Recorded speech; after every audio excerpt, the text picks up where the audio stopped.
Agenda बता रहे हैं करंट पॉलिटिकल सिचुएशन डिस्कस होगा और इलेक्टोरल इशू जो है वो होगा, SIR को लेकर डिस्कशन में वो तमाम जो इशू लगातार जो उठा रहे हैं उन सबको डिस्कस किया जाएगा ऑन अ राउंड टेबल।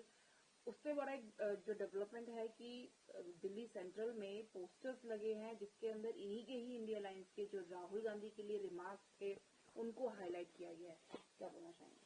देखिए, इंडिया अलायंस में कभी भी कोई मिशन या विजन नहीं रहा, केवल कंफ्यूजन और डिवीजन रहा।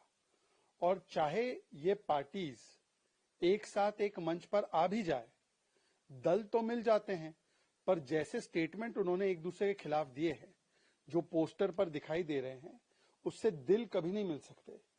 तो ये लोग अलायंस ऑफ कन्वीनियंस बता सकते हैं, पर ये अलायंस ऑफ कन्विक्शन नहीं है। और इसीलिए हमने देखा कि कांग्रेस पार्टी ने जिस प्रकार से डीएमके से धोखा किया, तो डीएमके इस अलायंस मीटिंग में नहीं आ रही है। एनसीपी शरद पवार की भी जो सुर थे वो बदले बदले से नजर आ रहे थे। जिस प्रकार से जेएमएम ने कांग्रेस के साथ राज्यसभा सीट को लेकर झारखंड में मोर्चा खोला हुआ है, लेफ्ट पार्टीज ने तो लेटर लिख दिया कांग्रेस पार्टी को कि राहुल गांधी के जिस प्रकार के स्टेटमेंट, और आम आदमी पार्टी तो बोलती है कि कांग्रेस सिर्फ यूज एंड थ्रो करती है क्षेत्रीय दलों को। दरअसल सभी क्षेत्रीय दल ये मानते हैं कि कांग्रेस पार्टी एक पैरासिटिक पार्टी है, वो केवल उनका यूज करती है और थ्रो करती है, और कोई कांग्रेस के नेतृत्व में चलना नहीं चाहता। तो ये लोग एक साथ आ भी जाए, दल एक साथ हो भी जाए, दिल एक साथ नहीं होते।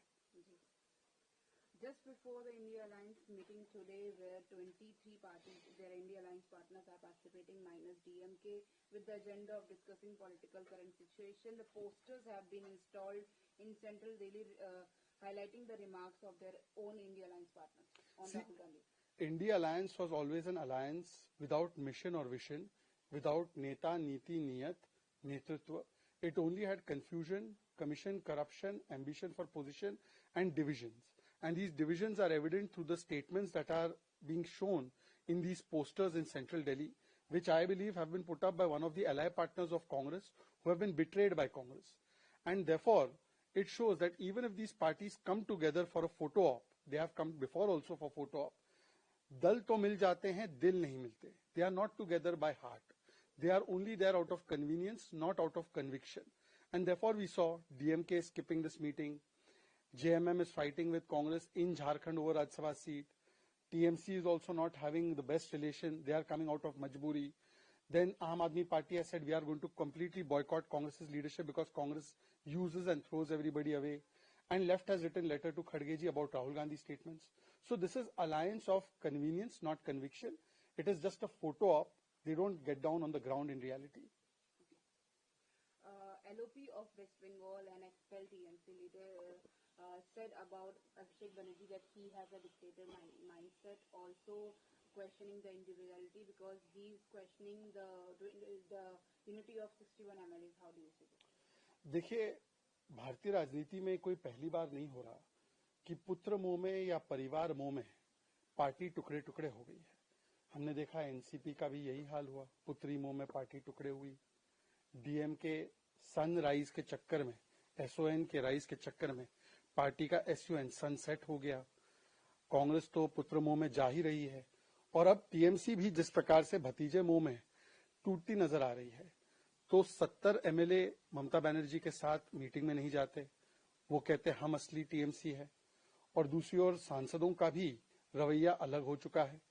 तो इसका मतलब ये है कि एक तरफ पार्टी खड़ी है और एक तरफ परिवार खड़ा है, पर अनफॉर्चुनेटली ममता बनर्जी आज भी अपने भतीजे, अपने परिवार के साथ खड़ी है, पार्टी के साथ नहीं, और इसीलिए पुत्र मुंह में, भतीजे मुंह में ये पार्टी टूट रही है। अशोक गहलोत, उनका कहना है कि प्रेसिडेंट तो मैं भी बन जाता, बट ऑब्जर्वर को लास्ट मिनट में चेंज कर दिया गया। ये इनक्लैश जो है लंबा चलता आ रहा है, हमने देखा। कैसे देखते हैं? देखिए, कांग्रेस पार्टी का चरित्र है कि हर प्रदेश में, हर जगह वो टुकड़े टुकड़ों में बिखर जाती है। अभी हमने देखा कि कर्नाटका में डीके शिव कुमार और सिद्धरमैया चल ही रहा है। हमने इससे पहले राजस्थान में पायलट बनाम गहलोत देखा, दिल्ली में राहुल गांधी बनाम प्रियंका वाड्रा चल ही रहा है।